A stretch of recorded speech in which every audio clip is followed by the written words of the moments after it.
Good Vibes. This is going to be, welcome to Good Vibes. This is going to be a news reaction, and I'm just waiting for my guest to come on. Welcome everybody that's joining. Yeah, basically, this is, please share your good news. Also, please share what you want to share. These may be very quickly, but this is mainly myself and my guest, AKUA, and we're going to talk about what's on our minds, basically. And we're going to try not to swear. There's a lot of things going on. And yeah, we're going to get there. Shagan, welcome. How are you? I'm good, thank you. How are you? I'm okay. I'm just doing my introductions and we're going to hear from you as well, my love. So basically, welcome everybody here. My name's ALEAKWE from #GoodVibes, and my special guest is going to introduce herself and her business and what she does. But we welcome your comments.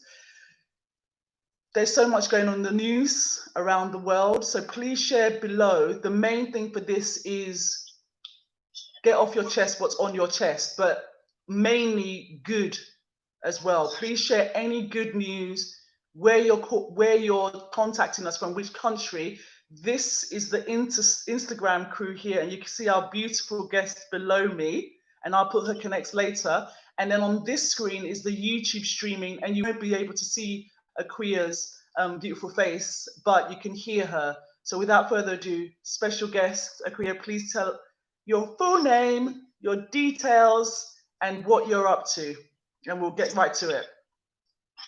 Hi, my name is AKUA OFOSUHENE. I live in London, and I'm a designer of clothing and jewellery, and an advocate of psychedelic use. Okay, and tell us about your business, My Local Dressmaker. Yes. So, yes, that's mostly what I do most of the time, is made to measure evening wear and special occasion wear. But since we've been in the global retreat, obviously all parties have been cancelled or weddings have been cancelled. So I've been mostly making textile art and jewellery using my favourite material, which is cowrie shells.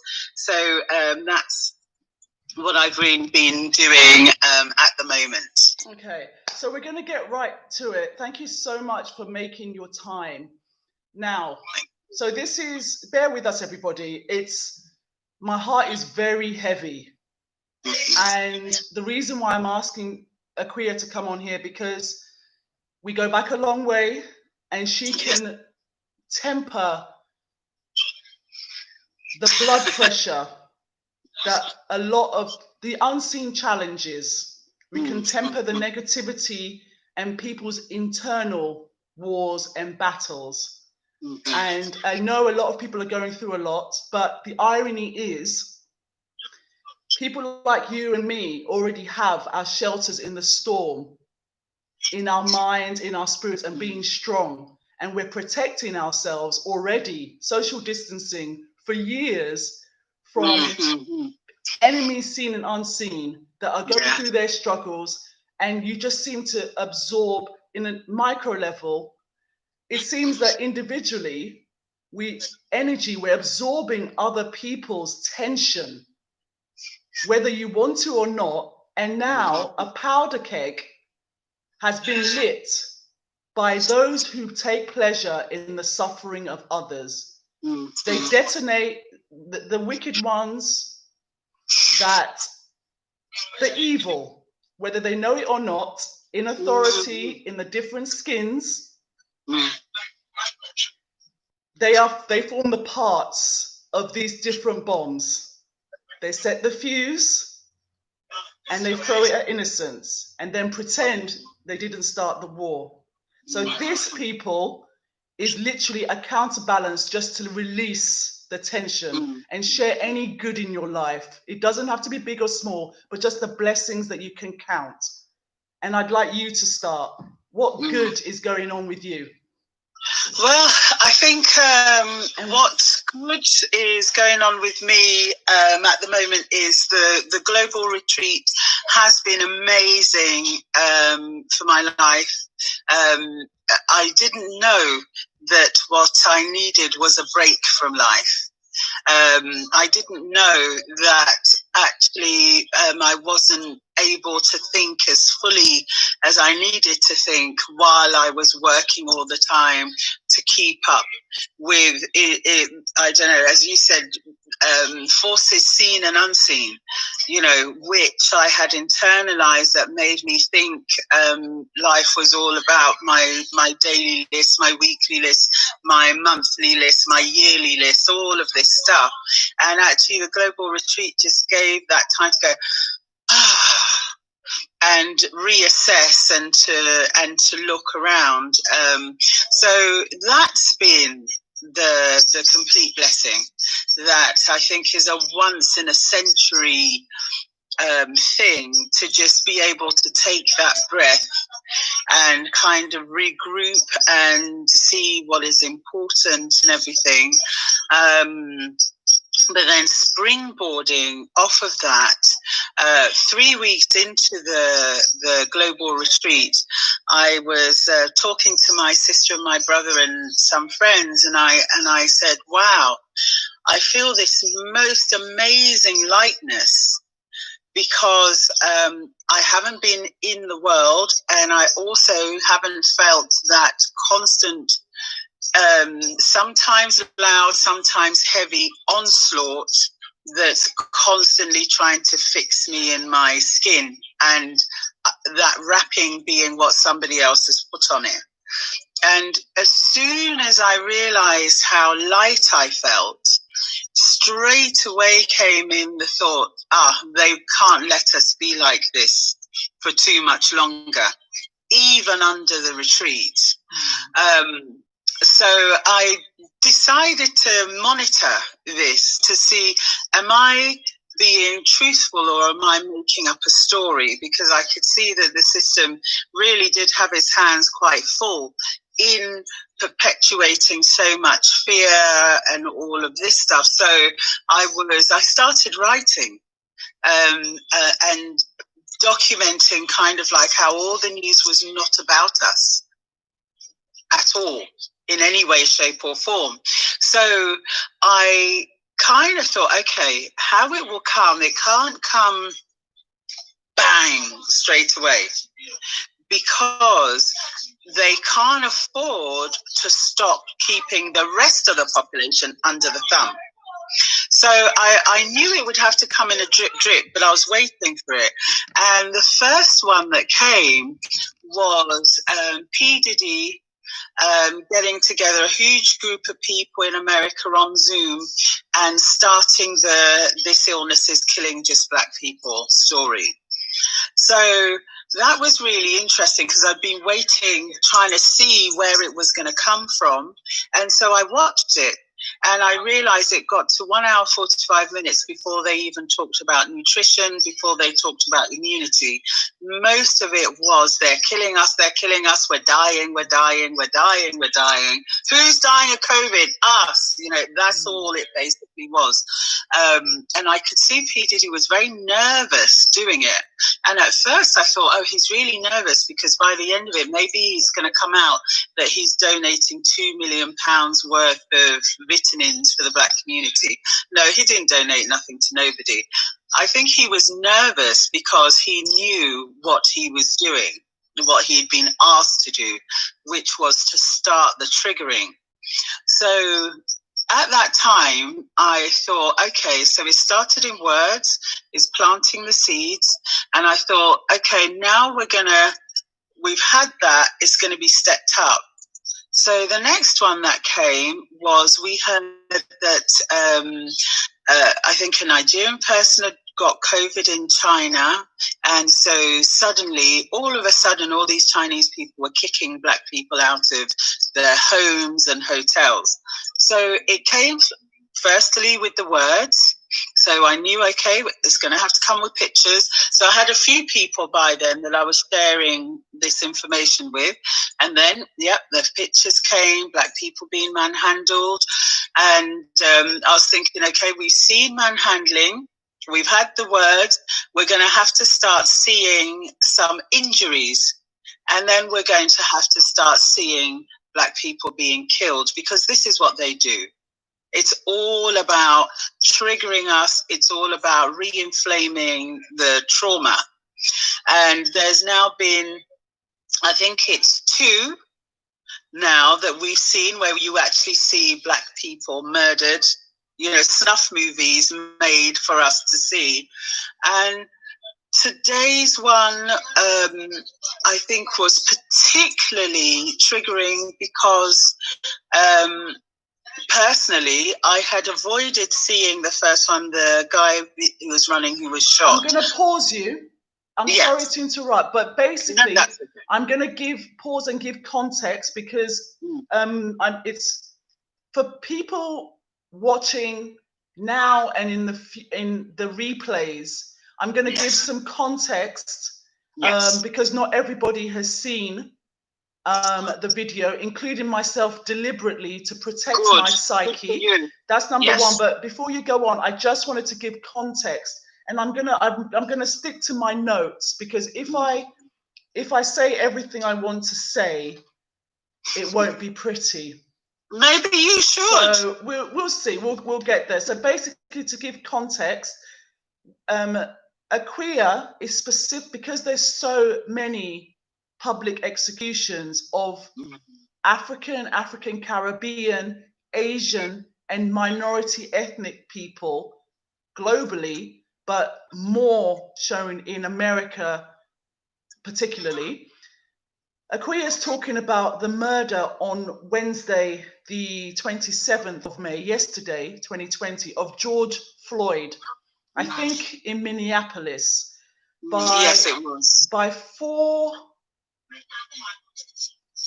murderers. And let's just call it joint enterprise, because the main person that did it, apparently it was, just going by the writing and corroborated news, 9 minutes of kneeling on the neck of an African American male, surrounded by his colleagues, joint enterprisely filming without any intervention, while the man repeatedly said he could not breathe, and then he died. Now, the main thing, I think the guys will know more, hopefully the truth won't be a casualty, was because they said he had an alleged non-violent felony charge. Please correct us below if we're wrong. So that's the right. context for this. That's one context. So that's the main thing. And we're talking about, in that context of, AKUA is going to carry on in her own words. My short summary I'll follow later, in terms of predicting the curve. From pre-COVID in earlier this year to what we're seeing now. Sorry, please continue. So it was, and even though I'll say in myself, I was preparing myself because I knew the pattern. I knew it had to get to that stage, because I could see that if one person and my family have felt the relief for that short period of time, I understand that because of the system that is overarching over all of us, is there to keep us in fear and to keep us in trauma and triggered, that if I'm feeling restful, they know that, and they must start the machine rolling again. So I do a lot of things. I pour libation to a deity at the crossroads. This is one of the ways that I try and keep myself insane or not sane. Not insane. Keep myself sane. I tap. I do faster EFT. I try and tap out the trauma when they come. I believe really in us as a people using psychedelics to deal with our ancestral trauma, because it's not just one lifetime. And we know enough now about epigenetics to know that actually the pain and suffering of ancestors, you are born with that. You know, I as a person, the egg that created me was inside of my grandmother. And my grandmother grew up during the Asante-Anglo War. She was born at a time when our main city, Kumasi, had been burnt down twice by the British. So that's when she was born. The egg that created me was in her. So even if there'd been no trauma before her, she came with trauma. And the egg that created me grew up in her, and then in my mum, and now here I am. So that's why I really, really believe in psychedelics, to help us to be able to get to that point where we can be human, and not people who are encased in something that somebody else is projecting a lot of stuff onto. But this last killing, because, and I'm always trying to make sure that I'm not getting these pictures. I haven't watched the whole video, and I never want to watch any of those videos, but the first pictures that came through on my phone literally is the shot. Yeah. So, and it triggered me to do a post, because it was early this morning. I'm just going through my phone. There's somebody who always sends me stuff, popped open, and I closed it straight away. And I just thought, no, I need to write this, because actually this is not fair, and it's actually dangerous. And it actually stops me from being able to even think of a response to what's happened to this person. Also, I don't know, does this person have children? You know, I have a son who lost his father at 8. His father died in public. I mean, would it be fair?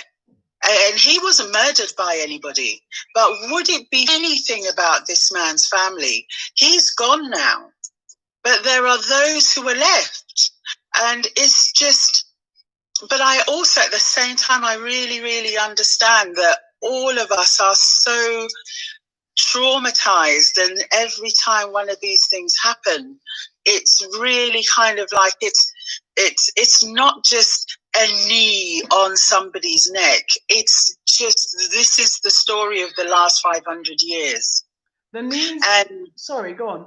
Yeah, and it's kind of like we're constantly having to find in ourselves our humanity in this, because, and not everybody, and our sanity in this, and it's not a surprise that so many people are walking the streets talking to themselves, because it really, really, really gets to the point of, what have we done to you, this you, whoever it is that you are, that actually we cannot be safe, that someone can be in handcuffs and there is another adult human being with his knee on his neck, surrounded by other people, you know, surrounded by his colleagues, but also surrounded by the witnesses. And yes, they are shouting what they're shouting, they're saying what they're saying, but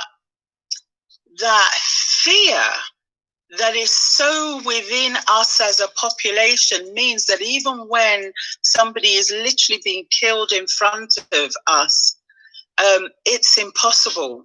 Everybody's scared for their own safety. Yes. To go forward.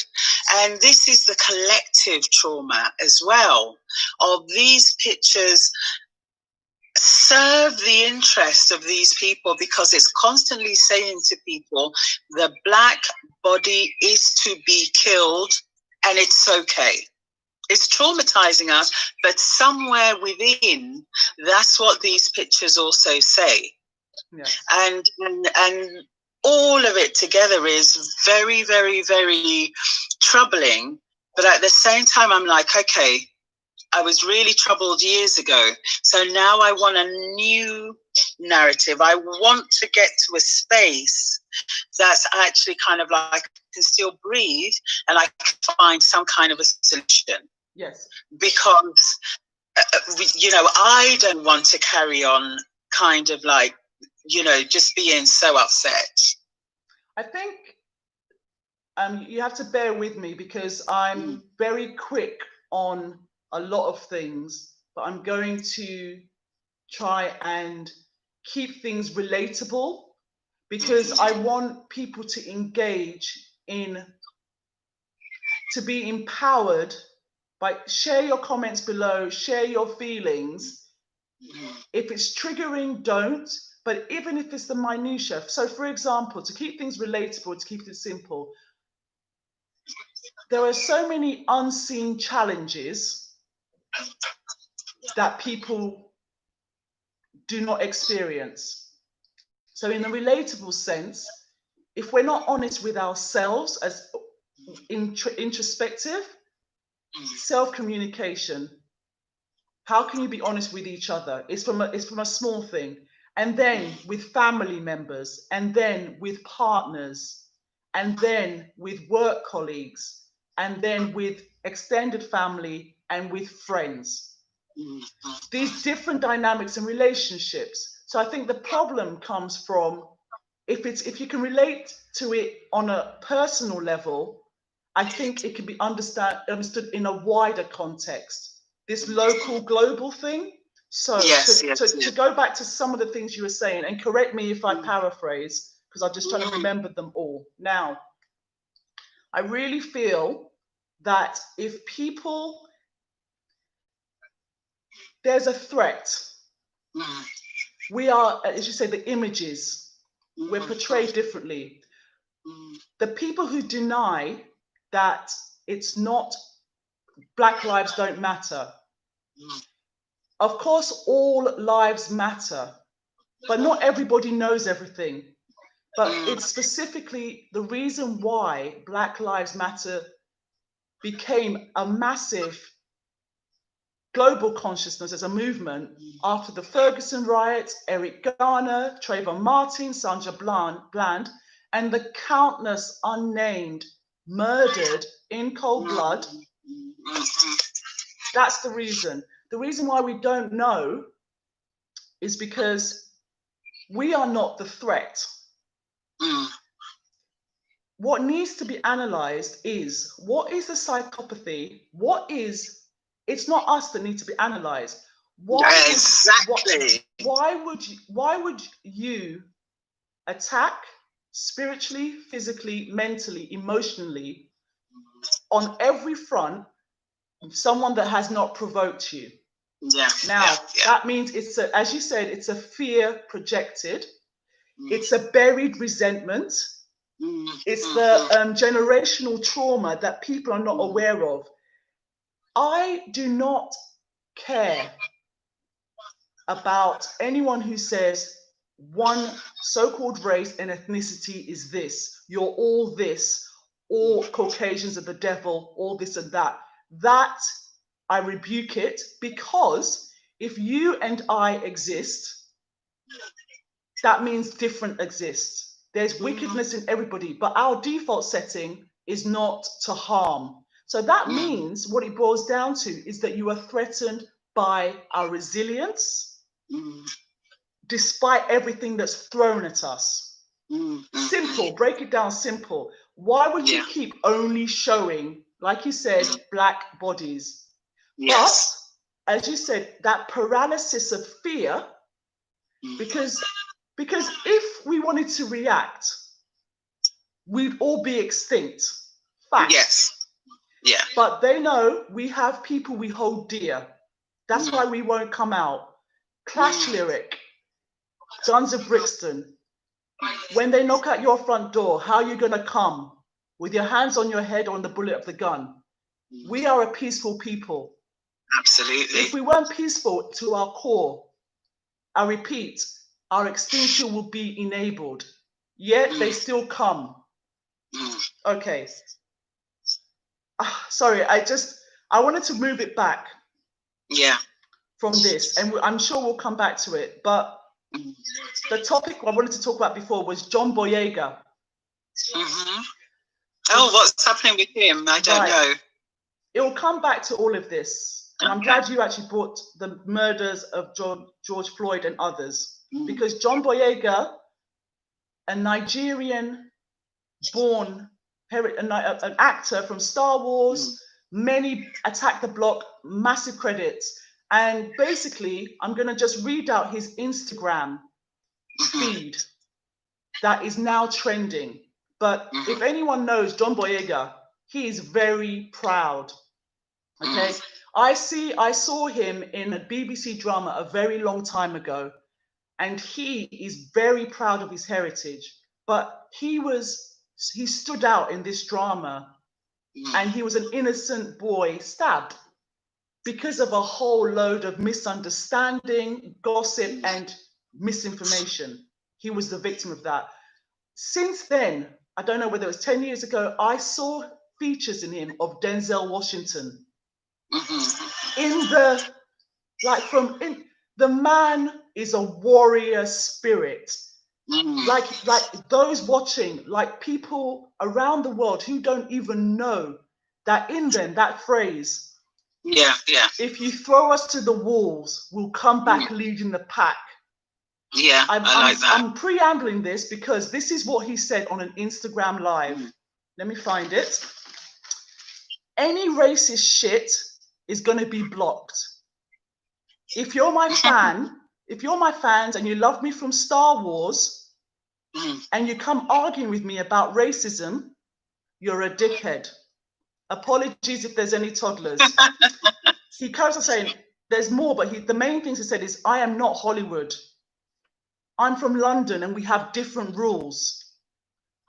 We speak truth, and I'm also an African. Medase Obalu King. Now, that's one thing I want you to react on. There's another thing.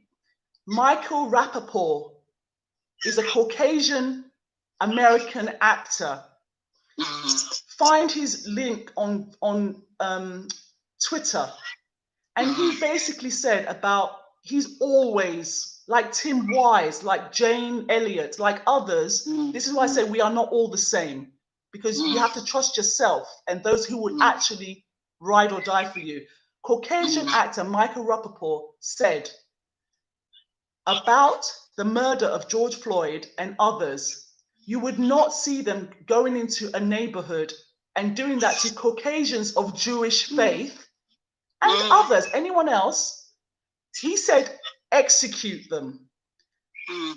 I am not for capital punishment, and a Caucasian man said that about anybody who murders cold-bloodedly and videos it. Like it's a walk in the park, is what he said. Your reactions to those, please. Well, I think we need to bring it to that space, and also to talk about the overarching umbrella that's created this and keeps it going, because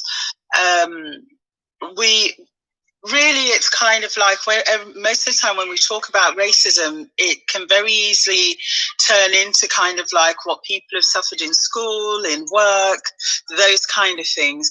And I think now we kind of get to the stage where we actually have to break it down, and we have to really be dealing with the top of the umbrella. Which is the structural nature of it, which is the way in which our capitalist system is kind of like, it's really interesting. It's sort of like it's a racialized, extractive, oppressive capitalist system. And it makes sure that the parts of the world that has the most in terms of natural resources, the southern hotter parts, the more resources you have, the lower you are in this particular order. And that's the way round the system has decided to work. Now, what it's done, that it's really kind of like clever in, is it's made these steps and it's decided that, okay, Africa is the biggest continent. It's got the most amount of stuff in it. So what we're going to do is everybody African, from however long ago it was you were taken away from there, is going to be put at the bottom of this particular ladder. And then everybody else is on various steps up. And the whole system runs on, we must keep this ladder with the people at the bottom going. So it doesn't matter that every now and again you've got your Dangotes, who's like an African billionaire. You can have a few of them, but it's a pyramid, and at the bottom must be the black bodies. And so everywhere, Neely Fuller Jr. always says this, there's not a corner on this planet that you can go to that people don't know that they are allowed to remind you in any way they feel fit that you are the bottom of this particular pyramid. Now, it doesn't matter if they're at number 6 or they're at number 3. Everybody knows that they're allowed. Now, in this pyramid, you've got all sorts of people at all sorts of levels. Women are on another level. So when you come to the female level, it doesn't matter what color you are, that every corner in the world, men know that they are allowed to show that they are on a slightly higher power than you. And it works in all of these different ways. So we have, one of the expressions of this is that in countries where you have a lot of black and white populations, then the authorities there will always, under institutions, part of their remit is to constantly show that. So you can be at work with somebody on a one-to-one, that's fine, because it's not really the normal person who is our problem. It's the people with institutionalized power. It is the prosecution service, it's the police, it's the school system. Under the school system, white teachers and black teachers know that actually they are allowed to pick on black children. And these are really, really, really the problems that we're really having to deal with. So when it comes to police, because in this country, I know in the UK, people think the UK is brilliant. Over 500 black bodies have been murdered by police and prison officers in the last 10 years. So, you know, it's happening. It's a lot quieter over here. So the real thing is about the structure, and I'm pleased that there are more and more white voices in this, because the thing is, when this happens, because white people are also traumatized, they mostly fall into the freeze. We are in the fight or flight. We get traumatized, we get the anger, we get the shame, we get the inability to act. They have all of that, but they stop at the freeze because they are totally reminded, well, I don't know what to do. Which is also where we are. It's just that it's kind of become incumbent on us to try and find a solution. But literally the whole population is stuck in, I don't know what to do. Because no human being should be having to fight for the right to be treated as a human being anywhere. True, very true.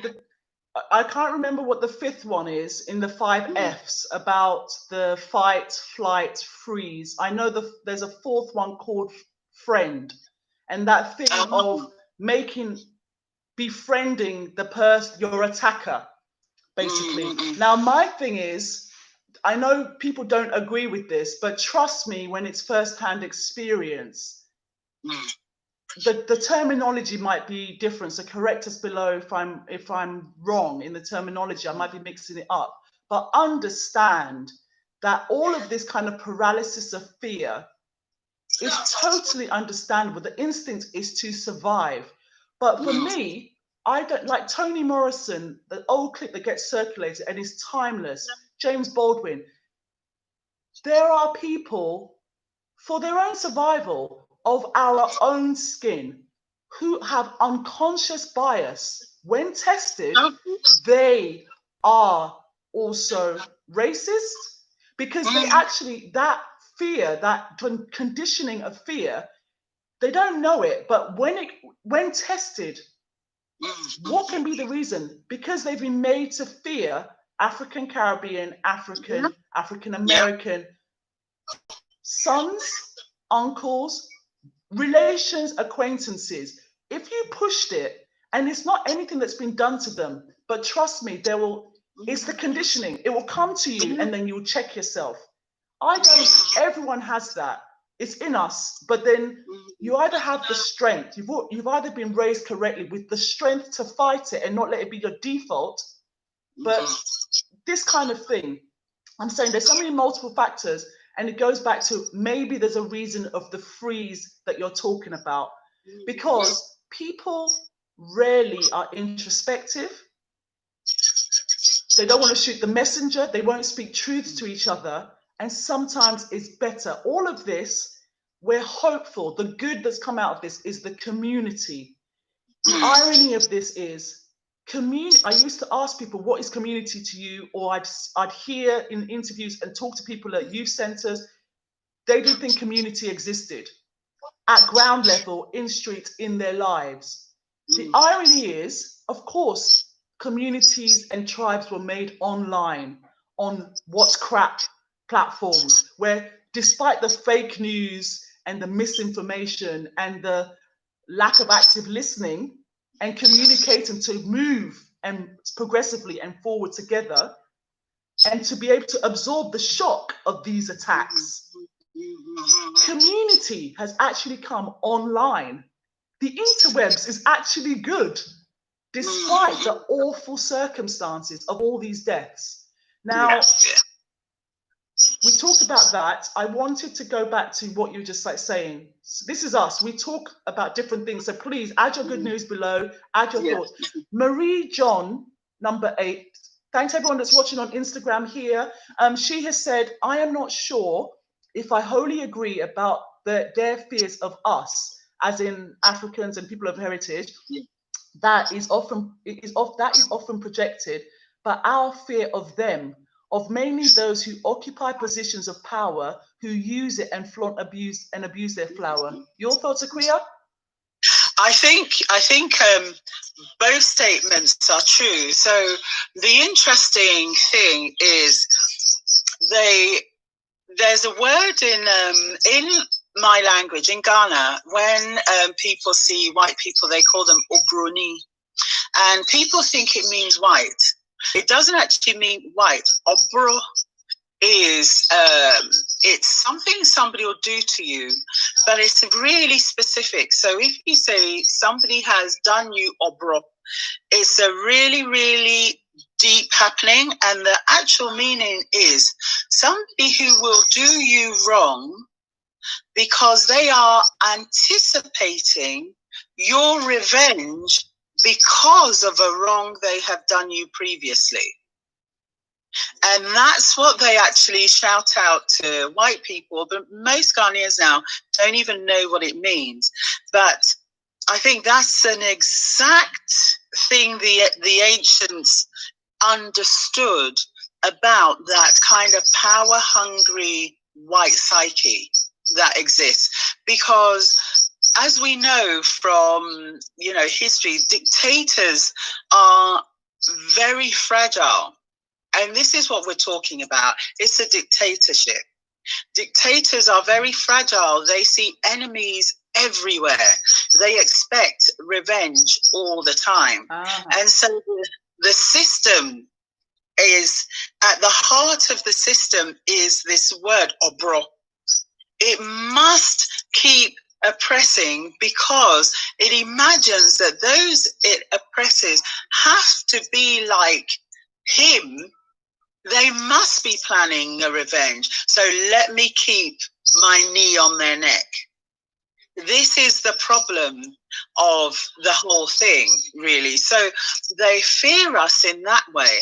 And when ordinary white people are honest, they will say that how they fear black men in particular, is they are expecting a revenge to happen. They are expecting at some point these people will do something.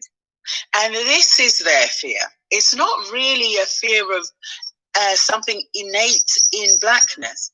But what the system does is, because there is that fear of blackness based on what, if you like, the white machine does, what the system does is it feeds all of us stories of an innate badness in blackness to kind of answer that fear. So that's why in films, on television, in newspapers, in music, there must be the dangerous black man to answer that fear. But actually, if people are honest and they look at history and they look at actually the pain the black body is constantly put under, they have to be honest and see that there has never been, right from the time of slavery, there has never been anything close to an equal response. Nothing close to an equal response. This is what I mean by I think people, this is about empowering each other on an individual, relatable level. And then you can understand whatever global stage and script, pre-written script, is being played out repeatedly. Because, for example, kindness for weakness. I think there is, what you're talking about is, they misunderstand our lack of reaction. So that action reaction that you're talking about, as we said before, it's not being docile. It's that if we come for you, we will end you. Hence, militarization. Please, people, keep a long memory, keep protecting your psyche, but keep a scrapbook on your phone or manually of news cuttings. My memory is long, 8 years ago, did Boris Johnson and the unseen administration, did they not buy 2 military tanks? And there were people, why are you buying that? Because it was after the so-called riot in 2012 where Mark Duggan was allegedly murdered. Allegedly. Military, you have no money. You have money for austerity, but you have money for military equipment, which then got dashed. What I'm saying is, nobody wants to be seeing this, living like this. But for the denialists watching, I beg, if you don't believe our voices, go and corroborate with the ones and the skins that you will hear, that you will hear the same things being said. Because honestly, it's a worry. We have nearly 10 minutes left, so bear with me while I look at this, and we're going to have to narrow this down. Right, quick fire round. We're going to have to blitz this because I want us to go on, but we're going to be limited and rebuked. Right. Any thoughts? And you can say no comment, move on to the next one. Quick fire thoughts without any libel or defamation. Lockdown, the minor breach committed. Dumb police in the UK are apparently not going to find any legal action against Dominic Cummings, who's one of the most senior advisors in the UK government. What are your thoughts on that? I think it's because they know it's a pile of poo. He knew it was a pile of poo. And anybody who doesn't think it's a pile of poo, look at what the senior people in the government are doing and know that that's the truth. So, it doesn't surprise me because they don't want to test this. Because if they try and test this and you've got some real lawyers, everybody will also know that all of this is a pile of poo. And all the lockdown business. There's real lawyers. Please, in terms of good news, corroborative, well-informed people like us, there's actual lawyers who have threads. The Secret Barrister on Twitter, they have threads, they have concerns about these different peoples, ministers who are temporarily resigning and then will find their way back when it dies down. They literally They said if he was on the stand, this would happen in real life, as would, justice was swift with all those people who were hungry, took to the streets after the McDonald's, stole rice. They were in court, fined, jailed within days. Moving on. What's it called? The Premier League is set to return on the 17th of June of this year. I'm just putting that out there. They're happy to carry on. It's because they know it's the flu. COVID is the flu. It's not the Black Death. It's the flu. So people need to get out there, get themselves some limes, ginger, neem. Stop eating so much meat and drinking milk, which is mostly full of pus, and look after our health and get them to stop putting so much shit in our food, which is why we're all falling ill at the drop of a hat. There is so this. That's all I've got to say. So, thank you. And then what was the next one? Some schools, let us know whether your local schools in your country, in your area, some schools are reopening. And there is a lot, as always, I like to stick with the experts, that government advice, corroborative, long-standing establishments, international open researchers, evidence-based, long research. The school reopening, some are going for it, but the people like the experts are opposing the government about reopening the schools.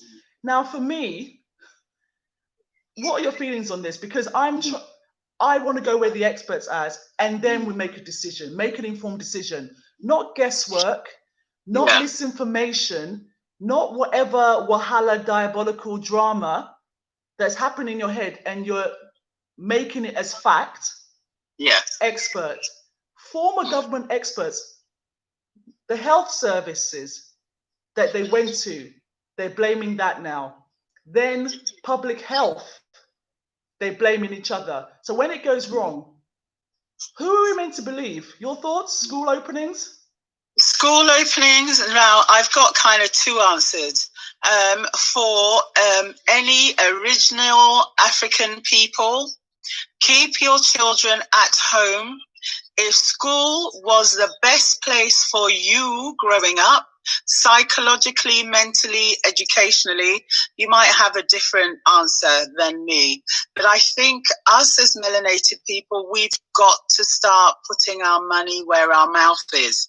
If school was not the best place for you, and we understand about institutional racism, you've all had the chance to spend 2 months at home with your children.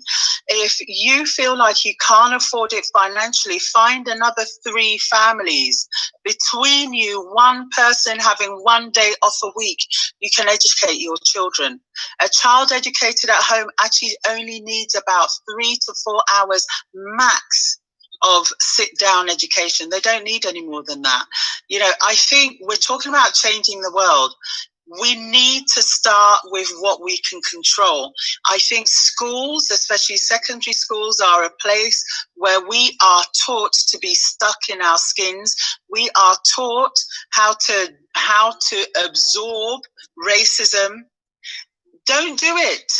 Don't, please, Black parents, whatever you got to do, even if you have to stay poor, it's not for long. It's a maximum 8 to 10 years. Keep our children out of these people's hands, because when they're grown up and they have to go into the world, they will have a bigger backbone than they have at the moment. So to me, this has been one of the best things that could ever happen to us. We have our children at home. We built amazing relationships. Keep them at home. Let them do what they want to do. But for me, African children, stay at home. Stay at home. I'll give another alarm. I'll give another reality, which is I have read a lot of the schools with Caucasian run principals, mixture of ethnicities in terms of the principality, the teachers, the parenting groups, and the children. And also, they have actually consulted the parents first before taking a decision. You know, your reality exists. Lord knows we've been exposed to different forms of microaggressions and erasure in all of these spheres: education, prison, school to prison pipeline, as someone coined. But other realities exist because they actually do value their children and the people involved. Excuse me there. So basically, that's one thing, just to share that out there.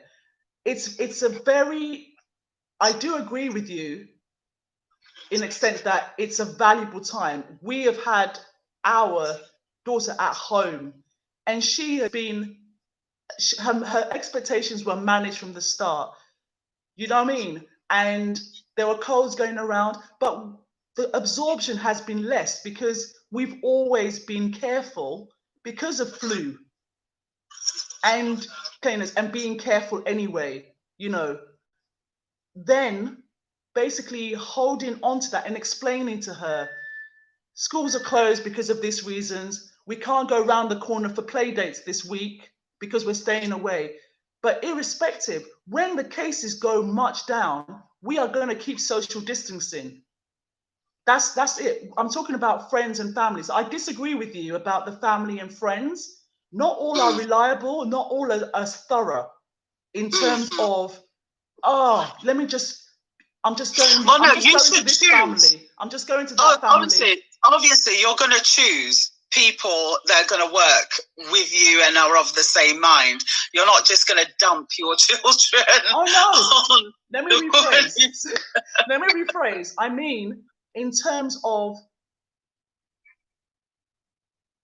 whatever generation they are, whether they're used to having kids in their home or not, we're not.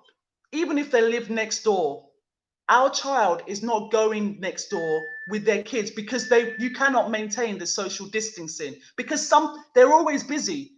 And if they're working from home, they'll still have to leave the kids together. They'll still have to pick up. They'll still have to touch, is what I'm saying. Outside of our household, we've been social distancing since early March.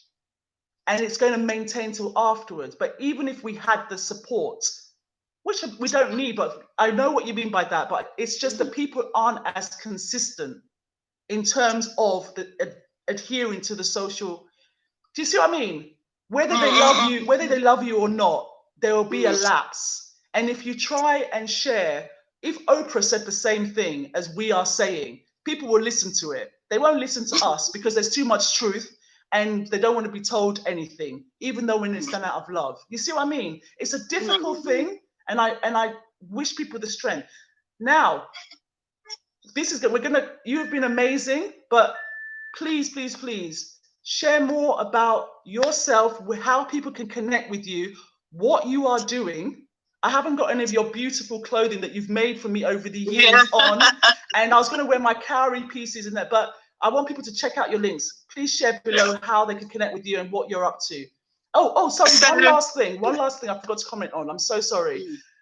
I do not understand, but I will watch your videos about because I've never, the drugs, and I think it's a very ignorant word saying drugs because it's medicinal. Yes, okay. Because I barely like taking paracetamol because it hijacks your system, any small thing. So please, people, check out AKUA's links and videos about that, which I'm going to do as well because I have no understanding. But please, carry on. Yeah.